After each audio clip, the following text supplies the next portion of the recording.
Hello, fellow patriots, and welcome back to another episode of Red, Rights, and You. I'm here again for the second consecutive week with Mark Mosgrove, knower of all, seer of everything. No, Mark?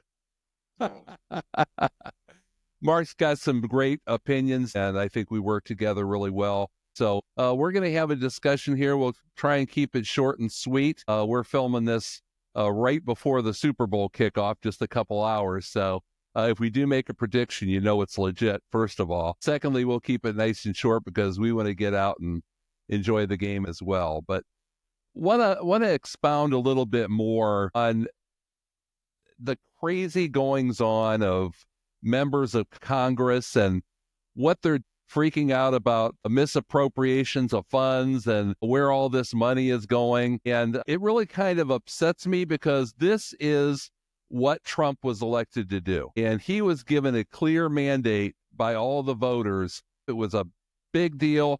This and border security were the two biggest issues amongst many. He's moving at lightning speed. I hate to say it, but Democrats, even back when Democrats were Democrats and not ultra-liberal, have always had a reputation for getting into office, making all these promises beforehand, and then they just sit on their hands for 4 years and do nothing. A lot of times you never even hear about the subjects that they were promising to resolve or things they were promising to do again. So one thing I can say, and I think we can all agree, is promises made, promises kept. That's what I like about this. President Trump made the promises, and he intends to keep the promises, and he's following through at lightning speed. He's not wasting time. He's not forgetting about them, and he's going at it full steam ahead. Having said that, I think he has the libs, Dems, Congress, and Senate back on their heels. They really don't know how to react. I think they feel kind of helpless. One thing I can say is they're turning on Elon Musk and Doge now, and it really makes me laugh, Mark, that they're talking about an unelected official when all of these judges they rely on, it did not get one single vote. So it's hypocritical behavior at its finest. These guys are great at it. Just like when they went down to the education department and they're trying to get in, and that poor security guard, I don't know, man. That guy's going to have some stories to tell his grandkids because he was just doing his job. And he was cool under pressure. I've been seeing some memes that say employee of the month. They have the guy's picture. But, you got Maxine Waters and the rest of them. It's always the pot calling the kettle black. The people that are complaining, I think thou dost protest too much. Remember that one? The ones that protest the most, they're always the most guilty. So I think they're trying to find the waste. Then they're going to cut the waste. Then they want to make sure that it doesn't happen again. They eliminate the waste. And then I really think what has the Dems so upset is they are going to start prosecuting those in government that have been profiting from those misappropriations of funds. I'm already seeing things on Facebook. I'm not saying that they're valid, but they could be, where some of that money that was supposed to go to feed kids in Rwanda actually was funneled to Chelsea Clinton, and she used it to pay for her wedding and for her mansion. It was like $80 million. And the money was going to Rwanda for the meals, but if you divide the amount of meals to the amount of money, the meals were like $1,800 per meal. I think it's more like 50 cents, but this kind of crap has been going on for years. I looked up what the net worth of these Congress people are. And then I looked up what their salaries are. And in some cases, it makes sense. Maybe they've got a law firm or they've had businesses and they're making money from that. But some of them do not add up. Maxine Waters, for instance, her husband played football back in 1963. I think she was married before too, but didn't amount to much. A divorce, go figure. I mean, who would divorce that prize? But, Maxine the Mouth Waters, she's got a $5 million mansion in Hollywood or Beverly Hills. She's got a $2 million ranch. She's got a net worth of $10 million. Now, I'm not saying it's not legitimate. I would be very surprised if it were, because she does not strike me as someone who's a real go-getter and an entrepreneur, but I may be wrong. But those are the people you start with, right? You see what they've got, what they earn. If something doesn't add up, and in most cases it won't, then you follow that money path. One thing I did notice, because I looked up all members of Congress, all members of Senate, it happens a little bit on the Republican side as well, but it's like 3 or 4 times as much of a differential between net worth and salary on the Democratic side. It's really, really obvious. I'm not saying that it never happens with Republicans either. Some of them might be guilty of misappropriations too. There's some real good ones out there, but there's a lot of bad ones too. But you got to weed them out and prioritize. So the highest to the least. That's one of my pet peeves. You need to look through Congress and Senate and find that out. Another thing that has really gotten on my nerves, I'm just going to let it all hang out here, Mark. I'm going to cry on your shoulder and everybody else's here. But one thing I have a real pet peeve about is the disrespect that is now given to the office of the presidency. And not just President Trump, but you have the press corps that gets in there and they make a point of never calling him President Trump or Mr. President. They call it Mr. Trump. Now, I got to say, back in the day, that was never allowed. If I were president, and I know that's a long shot, but if I were president and somebody called me Mr. Andrews and didn't call me Mr. President, that's just disrespectful to the office and to the person that is sitting in that chair at the Resolute desk. So that upsets me. That should never be allowed to happen. It's like, okay, if you don't want to treat me with the respect that the office deserves, then you don't need to be in here asking questions with the press corps. So that upsets me quite a bit. And those are the main issues I want to look and see if I made any more notes, but those are the main issues that I really wanted to talk about. They're just scratching the surface, man. I mean, this is 16 days, and now they want to take it to courts and everything else. And the last thing, Mark, and then I know you wanted to make some comments, especially about our good friend Chuck Schumer, but Chuck Schumer? It kills me about the double standards, the hypocritical behavior, and the things that the Democratic Party gets away with, and then the Republicans get in there and they kind of back off. The Democratic Party needs to be taught a lesson. And I hope that he is just going to eviscerate them. He's going to get in there. Everything's going to be exposed. Look what's happening already after just 16, 17 days. They all need to be exposed. It's my hope and belief that this party is just decimated and exposed for what they are, because I think once they get down to brass tacks, it is going to be devastating for the Dems, devastating for the party and the people, and they're better off just starting to build it all over again. Let's go back to a good 2-party, 3-party system, but I don't really think it can be fixed. That's my personal opinion. If it can be fixed, it's going to be a long, drawn-out procedure. But they are not accomplishing anything by getting in front of people as supposedly dignitaries, well-respected elected officials, crying like babies and running their mouths and calling Trump names and Elon Musk. They went to the neo-Nazi card again. They're just making complete idiots of themselves. And once again, you got people like Schumer who are doing that. And I know, Mark, you had some thoughts on Chuck Schumer. I think, what were they, helping him run his presidential campaign? I don't think so, but go ahead and talk about that a little bit. First of all, thank you for having me again. This last week has been crazy. A lot of things have happened. I mean, we could talk about so many things. But early in the week, I think it was on Monday, Chuck Schumer went out there and he came out and said, this is a beer. This is a beer that's from Mexico, and it's going to cost you more for your Super Bowl to drink this beer. I mean, I'm paraphrasing. And he's like, these are avocados. And if you don't know it, that's what you have for guacamole. So because of Trump, it's going to cost you more for your guacamole and your beer for the Super Bowl, which is very fitting considering we're filming this on the Super Bowl, which is why he came up with that example in the first place. But when I saw that, first of all, I thought, what a stunt. Second, keep the humor to your cousin Amy Schumer because it's not working. Because it actually upset me, and it upset me a lot. And the reason why it upset me is because it's not about the price of beer, and it's not about guacamole. It's about securing the border and getting things right with Mexico. And a friend of mine, her daughter, who was my daughter's age, 25, she died accidental fentanyl poisoning. Someone gave her something and she died. It could possibly be murder, but law enforcement looks at it like, oh, 25-year-old overdose. We see it all the time. Oh, well. But the whole time when he was doing that, I was thinking to myself, her name was Kimberly. And there's nothing like seeing someone that 25 years old in a casket because of fentanyl.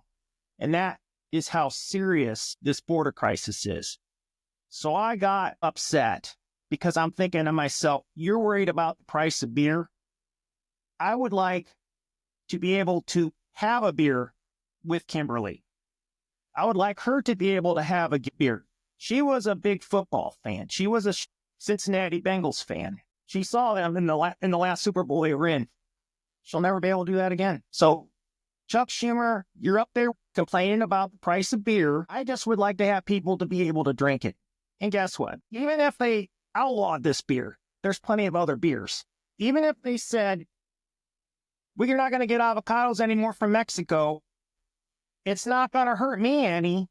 I mean, I might like guacamole, but I'd rather have Kimberly. And I know the honest to God's truth, her mother would like to have Kimberly there watching the Super Bowl today. So I was pissed. Amen, brother. Serious. Amen. That's well said. And there's people like you, Mark, all over the country that have been touched by this, touched by the fentanyl poisoning and touched by the migrants that are coming in here and threatening and raping and killing innocent young girls.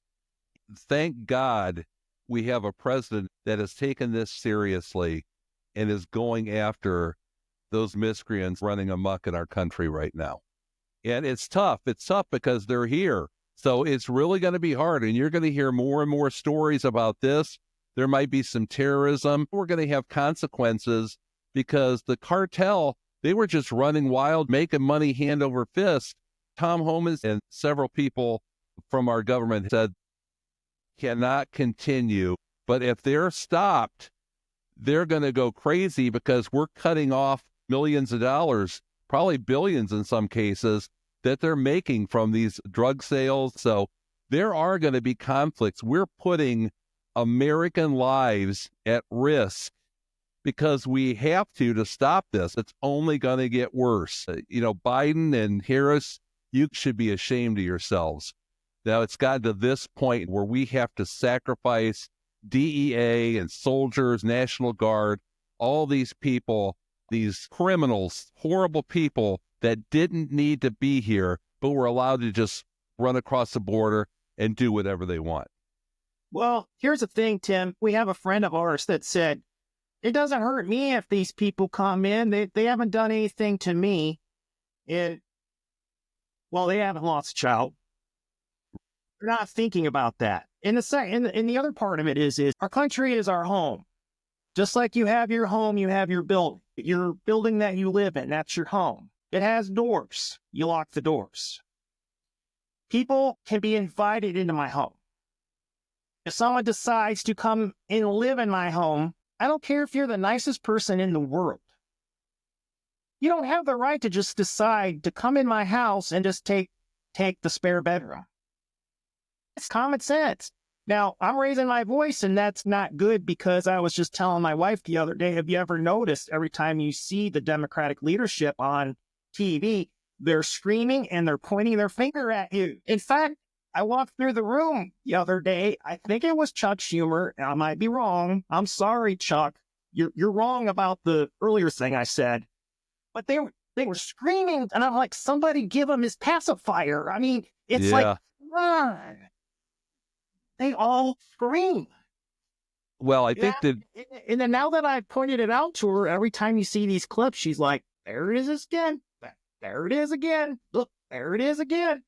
Elizabeth Warren, all of them. People don't like to be screamed at.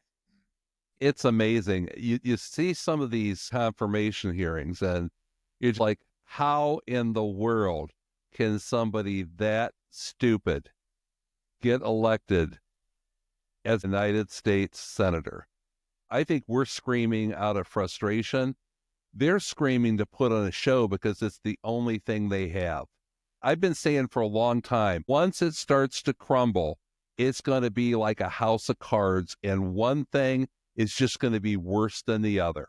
And by the time they get down to the bottom of that swamp, and right now you can already see, I look at them and I picture a swamp being drained, right? And I picture the fish flopping around, trying to catch air and get their grip and find a way to move. And that's how I see it. By the time they get that thing drained and everything is exposed, you're going to see it. And people think, oh, Tim, you're a radical. The evil caliphate, they're controlled by this and that, and they're horrible. They're way worse than the mafia. Let me tell you something. The government for years and years, regardless of if you picture a Democrat or Republican, these are the same people that used to run tests on U.S. military members after World War II. They'd detonate a nuclear device, let these guys be fairly close by. They could see the bones. They'd cover their eyes. They could see the bones in their hands just to do the study for the rest of their lives, how that radiation affected them. Of course, they all died eventually of cancer, of radiation poisoning. But this is the government that cares so much about lives. The sooner we all realize that these people are after one thing, their own objectives, they're self-serving, it's all an experiment, just like this thing with COVID. That was an experiment, and a lot of it was on obedience to see if they could get away with the kind of shit they got away with in that last administration. People just blindly obeying, and people fell in line just like they wanted them to. So it served two purposes. It whittled down the population just like they wanted it to throughout the world, and it also proved that the government can control people. It's all mind control, and that's what they did. It's self-serving. I'm sorry, I know I'm jaded, but I don't really think they give a rat's ass about, kids starving in Rwanda or the case of the soldiers dying of radiation poisoning or the COVID with the vaccines, and who knows what went on behind those talks with the vaccines, and people ended up dying from that. I didn't feel safe taking it. I'm glad that I didn't. But at the same time, I feel really sorry for the people who were put in a corner and forced to do that. My daughter's a teacher. Her husband, my son-in-law, works for NASA in security, and they were required to get those vaccines or they would lose their jobs. So I feel for them. The same group that says, hey, your body, your choice, were the same ones that were making everybody that didn't get the vaccination out to be evil, selfish, horrible people. And it's just so upsetting. But at the same time, it's refreshing to have a president in there right now that believes the same things. And the majority of the people want to see this stuff get straightened out and taken care of. You still have those, though, buying into the mainstream media, legacy media. By the time this is all over, that mainstream media is going to be a joke. Everybody's already understanding that it's not what they thought it was, but it's going to get broken down as well. So I'm waiting for that day. I just pray that everything doesn't get tied up in red tape, because the majority of Americans want this. They deserve it, and Trump wants to get it done. I really don't think he wants to be here. This was not his first choice. He could be doing anything, but he's here to finish what he started and get it done, and he's showing a lot of resolution, and I applaud him for that, and I applaud the administration. He's got some great people in place, and once they're in place, I think they're going to straighten things out. But that's just my opinion, Mark. What do you think? You have to realize, though, Tim, that with all these executive orders, the next Democratic president can just reverse them. So anytime a president does an executive order, if it's not put into law somehow, someone else can come and change it, because when I say it's funny, I mean, it's more ironic that beginning of Biden's term, he executive ordered out a bunch of Trump stuff. Trump comes in, Right. he reversed it back. Are we every 4 years going to have executive orders that change flip flop? I hope not. I kind of hope that, it's kind of like the country's a boat going down the Mississippi River, a barge, and Right. it's been off track. It's going to hit the side. It's going to crash. And now the boat's kind of gotten more centered. When we're talking about the economics, and we're talking about getting the budget, and Social Security is supposed to not be solvent the year that I can collect. I mean, go figure. Yeah. They Yeah. don't even talk about that. Well, I'm of the opinion you have to walk before you can run. And I Right. think by getting all these executive orders out there, they know they're going to have work to do. But once they get them out there, now they got the time, at least 2 years leading up to the midterms, right? That they need to get these things in place. And I think they have those 2 years to really make that impression on the people, show that they're going to do what they say they're going to do, get some results. And then if things are changing, like you said, nobody's ever gained seats during the midterm. And that makes sense. And you're probably right. But look at what Trump did during the election. It's a wave of unprecedented things that are happening because it's not politics as usual, which is what I think most people love about it. Love it or hate it. And not everything's going to work, man. Nobody is perfect. But overall, I like what he's doing. He's running the country as a business. And I think people need to give him a chance. The Democrats had a chance. They completely blew it, but they had a chance, so let the guy, I think he did a great job the last time, just kind of on the fly. Let's face it. He had no idea he was going to win. We talked about it during the last episode. But, he had no idea. He was totally unprepared. This time he's got all his ducks in a row. He had a full 4 years to think about what he was going to do, and probably a year and a half to 2 years to think about who he was going to put in place and how he was going to tackle this thing. So it was well thought out, but he needs to have the chance to follow through and do what he said he was going to do. Well, part of me thinks with Elon Musk that he's getting a little bit of the attention away from Trump. All the angers at Elon Musk. Oh, he's not elected, President Musk. Time magazine comes out with him at the desk. And is Elon Musk the way he says and does things the way I would say and do things? Probably not. But on the other hand, he probably doesn't give a crap what people say about him. And he is doing it under the president's authority. And if he pisses off Trump tomorrow, he's done. So I don't think that's going to happen. But I think there's too much anger directed at Elon Musk. And I think what the Democratic leadership should do is they should embrace the 30 trillion plus deficit.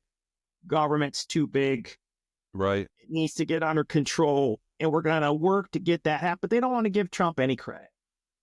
So they're working on Trump's ego too. But can you see the changes in Trump? I can't already, because I think during the first term, if this would have been the situation, he and Elon may have been at each other, because Trump doesn't want somebody stepping over top of him and usurping his authority. But now he's like, hey, Elon's doing a great job. What do you think about Time Magazine putting Elon behind your resolute desk like he's the president? Trump's like, is Time Magazine still a thing? Are they still around? Where before... I don't know the last time I've picked up a Time magazine, because back in the day when you went to the doctor's offices, they would have them out. Right. There's no magazines out anymore. I mean, any that did have magazines, they don't anymore since COVID. Yeah. When's the last time you went in a doctor's office and they had the rack with the magazines? Right. So I think three things are possible. Either Trump's ego has diminished, or maybe he doesn't put any credence and just thinks it's foolish what the press is saying and doesn't even give it any thought, or, three, all of the above. And I think that may be the case. He's different now. He's not going to let them play him like he did before. That was the one thing that happened with that debate with Harris when she started about crowd size and things like that, and kind of got under his skin a little bit. I think he's learned But that's what they really want to happen. They want him to snap and say some things that he shouldn't and leap before he looks, like he has done in the past. But I think he's improved in those areas. So it's interesting. And he's got the full backing of the people now, too, for the most part. You're still going to have those people that wish Trump were dead and all these people that say the Republicans and conservatives are cruel. But in the next breath, they're saying, I can't wait till the day he's dead, or can't wait till he takes his last breath. Well, I got some news for you guys. You better hope that happens, because if it doesn't, you are done. You are finished. And I got to think that between him and Elon Musk, all the people around him, and the new and improved and revamped Secret Service, they're going to do their very best to keep him alive and keep him going. Because once he gets everything in place, people think it's just the Trump thing. It's the Trump movement, okay? But once he has his structure in place, even if something would happen to Trump, God forbid, and Vance would take over, it's still the Trump movement. You still got a guy that was not a career politician that's going to go in there, believes in what he was doing, and is going to continue that initiative. So people think it's all about Trump, but it's not going to stop when Trump's out of there. I cannot imagine the Dems getting in there in the near future. I can see the Republicans in there for at least 2 to 3 more terms at the very minimum. And as things get worse for the Democrats, as more things are exposed, it could be longer. Like I say, it could destroy their party. Well, I can name 5 to 10 Republican candidates who would run for president and be on the same track as far as getting the government under control and that sort of thing. DeSantis, Vice President Vance, several people. But when you talk the Dems, they're trotting out Chuck Schumer, Elizabeth Warren, Maxine Waters. That's not the future of the Democrat Party. And they're going to have to figure out who they are, because a lot of the Democrat Party base from the old days are now Republicans, because it's now the working man party. The working man party was the Democrat Party, right, for years. But then it's gone into some social thing, and I don't see someone might come up who's going to be really good for them, but the more they put Chuck Schumer and Maxine Waters with that stunt with the security guard, it just makes it look like a clown car. It does. It does. It's petty. It's dramatization on to try to get that sound bite to be on the news and that sort of thing. But what are they going to stand for every single time when they are against these bureaucracies getting smaller? Basically, what they're saying is, we like it this way. We want our country to go bankrupt. That's the way it feels. Mm-hmm. It's like I said earlier about your home, about people being invited in, but also about your finances. A household has a budget, or should have a budget. And basically what they're saying is, no, I don't care if we go bankrupt.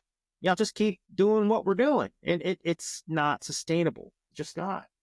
Yeah, to take that a step further, what they're saying is, we don't care if you go bankrupt while we get rich. True. Those people aren't. They're not going bankrupt. No. That's going to be found out. And it's amazing to me that we as a society have taken it for so many years. We have always known that the government is wasteful. How many times have we scratched our heads and looked at salaries going, how the hell, they're only supposed to be making $60,000, $80,000, $100,000 a year.